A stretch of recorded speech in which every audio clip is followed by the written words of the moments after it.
Shalom, selamat pagi saudara-saudara yang Tuhan Yesus kasihi. Kembali kita bertemu di dalam renungan pagi GKO Cibitung. Sebelumnya mari kita bersatu dalam doa. Tak henti-hentinya kami mengucap syukur untuk kebaikan-Mu yang selalu baru Engkau nyatakan di dalam kehidupan kami ya Allah Tritunggal.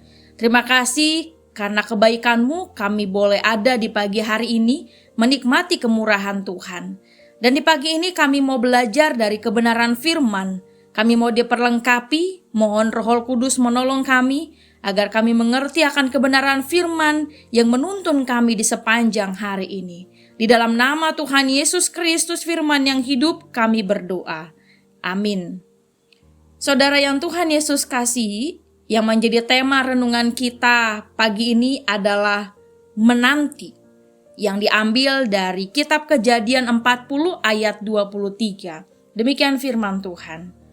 Tetapi Yusuf tidaklah diingat oleh kepala juru minuman itu, melainkan dilupakannya. Saudaraku, mungkin hampir kita semua pernah melakukan dan mengalami hal ini, yaitu dilupakan dan melupakan. Seperti Yusuf dalam perikop pembacaan kita hari ini, yang telah membantu kepala juru minuman menafsirkan mimpi, lalu mempercayakan perkaranya kepada kepala juru minuman agar mengingat Yusuf tak kala ia nanti kembali pada posisinya.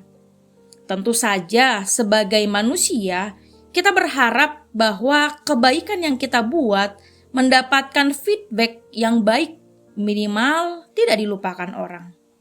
Namun apa yang terjadi? Kepala juru minuman yang keluar dari penjara dan kembali menempati posisinya lupa, atau mungkin lebih tepatnya melupakan Yusuf dan kebaikan hatinya. Perlu waktu 2 tahun bagi Yusuf untuk menantikan waktu Tuhan. Menantikan waktu Tuhan untuk membebaskannya dari penjara. Menantikan waktu Tuhan untuk membawanya sampai pada penggenapan mimpinya, yaitu menjadi penguasa di Mesir. Dalam penantiannya, sepanjang kisah ini ditulis, kita tidak akan pernah menemukan Yusuf mengeluh atas apa yang terjadi. Kita tidak akan menemukan seorang Yusuf yang mempertanyakan keadilan Tuhan, bahkan menuntut Tuhan membalas apa yang sudah Yusuf kerjakan baginya selama dia ada bersama dengan Yakub ayahnya sampai ada di penjara. Yusuf tidak bertanya, "Tuhan, Engkau yang memberikan mimpi, kok malah jadi begini? Tuhan, saya sudah berbuat baik pada orang, kok saya malah begini-begini saja? Orang lupa sama saya." Bahkan Yusuf tidak memaksa mimpi yang pernah Tuhan tunjukkan untuk cepat digenapi atau bertanya kapan waktu itu tiba. Yusuf hanya menanti dalam diam, dengan kepercayaan penuh kepada Allah, bahwa suatu saat nanti Allah akan berpihak padanya. Bukankah Yesus pun mengalami hal yang serupa? Dari 5.000 orang yang dia beri makan, berapa yang kembali untuk menguatkan dia saat memikul salib menuju Golgota? Dari sekian banyak yang mengalami mujizat kesembuhan, berapa banyak yang tampil untuk memberikan kesaksian bahwa dia sungguh anak Allah yang hidup? Tidak ada, bukan? Semua orang seolah lupa akan apa yang sudah Yesus kerjakan selama dia ada di bumi. Namun, bagaimana respon Yesus? Apakah lantas ia memilih berhenti dari tugasnya menyelamatkan manusia? Tentu saja tidak. Sekalipun dilupakan orang, dia tetap setia menjalankan apa yang menjadi tugasnya dengan baik. Lalu bagaimana dengan kita?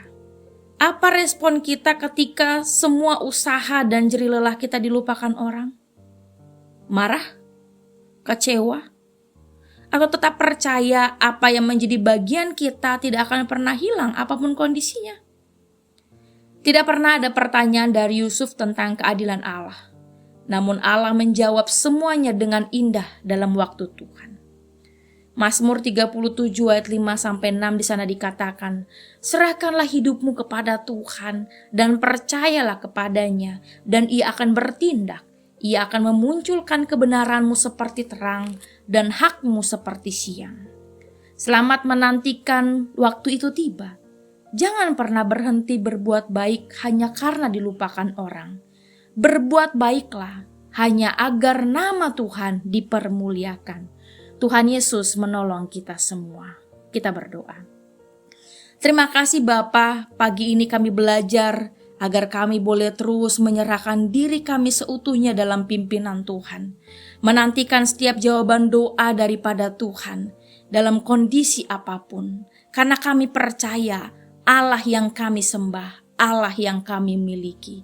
Terima kasih Tuhan, biarlah lawatan-Mu yang menolong saudara-saudara kami yang bergumul dengan kesehatan mereka, yang menolong saudara-saudara kami yang bergumul dengan berbagai pergumulan yang mereka hadapi, yang menolong keluarga Bapak Ambarita yang sedang berduka.